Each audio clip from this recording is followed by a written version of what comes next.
नमस्ते भैया नमस्ते। हमारे देसी एनालिसिस के लाखों करोड़ सब्सक्राइबर और व्यूअर्स का स्वागत है। हम थोड़ा बिजी हो गए थे।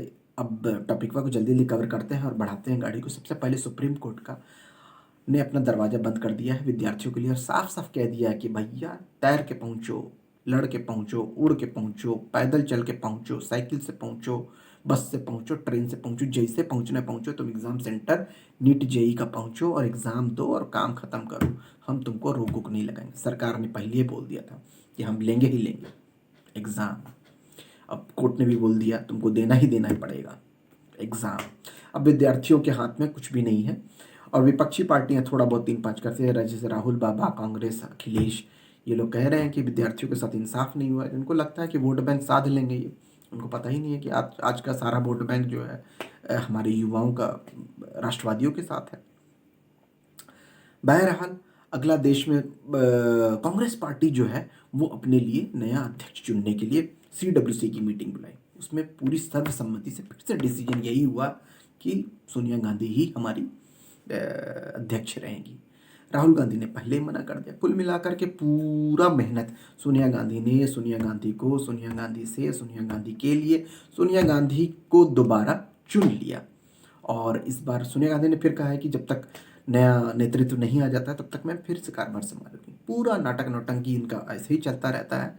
ये 2019 से चल रहा है। ये नए अध्यक्ष की कोशिश करते हैं और सारे लॉयलिस्ट इनको कहते हैं कि नहीं आप ही बनिए। लॉयलिस्ट इनके कांग्रेस पार्टी के इतने लॉयलिस्ट हैं कि वो बीजेपी में भी चले जाएंगे तो भी सोनिया गांधी का ही समर्थन करेंगे कि अध्यक्ष आप ही बने रहो। ये इस बात की गारंटी है। अब वो कौन लॉयलिस्ट है पता नहीं। 23 बड़े लीडरों ने लेटर भी लिखा कि भैया आप लोग हटो और दूसरे किसी को बनाओ, लेकिन लॉयलिस्ट ने कहा, वो लॉयलिस्ट कौन है पता नहीं, तो उनका कहना है कि नहीं गांधी परिवार ही अपना। तो अब चलेगा कांग्रेस पार्टी। अगला यह है कि देश जो है बहुत ज़्यादा बिजी है एक ही मुद्दे पे, दो मुद्दों पे। पहला मुद्दा है सुशांत सिंह राजपूत और दूसरा मुद्दा है ये रसोड़े में कौन था। मैं था, तुम थी, मैं था, तुम थी, मैं था, तुम थी, कौन था? या राशि बेन थी जिसने कुकर से चने निकाल करके खाली कुकर को गैस पे चढ़ा दिया। तो हमारी देश की जनता इस सवाल गहन चिंतन में डूबी हुई है और इस सवाल का जवाब ढूंढ रही है। और दूसरा जो महत्वपूर्ण सवाल है उसका जवाब ढूंढ रही है हमारी मीडिया।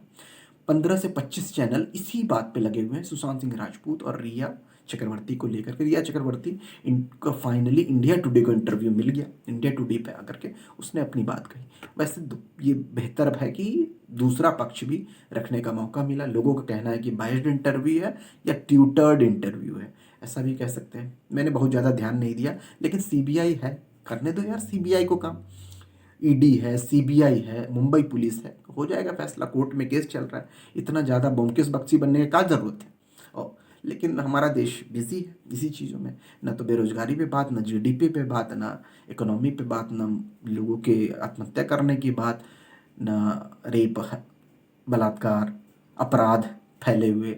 और इसके अलावा कोरोना महामारी से मरते हुए 75,000 लोग एक दिन में केस आ रहा है, लेकिन किसी को भी फर्क नहीं। दिल्ली में तो एक सर्वे ऐसा आया है जिसमें ये बताया कि 1/3 लोगों के पास ऑलरेडी एंटीबॉडी है। अगर 1/3 ये आंकड़ा सही है तो 1 करोड़ की दिल्ली की आबादी में 33 लाख को पहले ही हो चुका है। रोकथाम का कोई उपाय नहीं है और इसी बीच में विद्यार्थियों को जा करके देना भी है।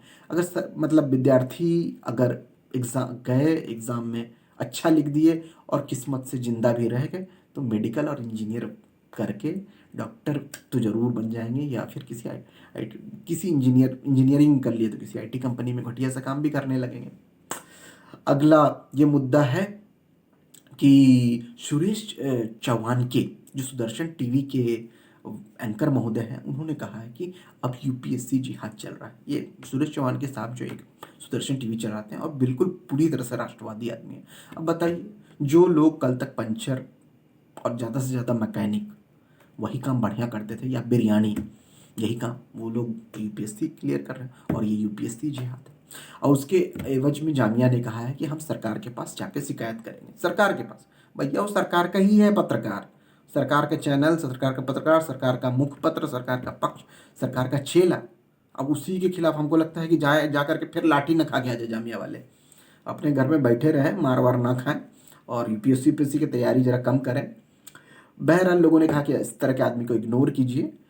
मिलेंगे और किसी अन्य टॉपिक पे। तब तक सभी लोगों से यही आग्रह है कि कि आप लोग ये पता करें कि रसोड़े में कौन था, मैं था, तुम थी, मैं था, तुम थी, या राशि बहन थी। मिलेंगे दोबारा।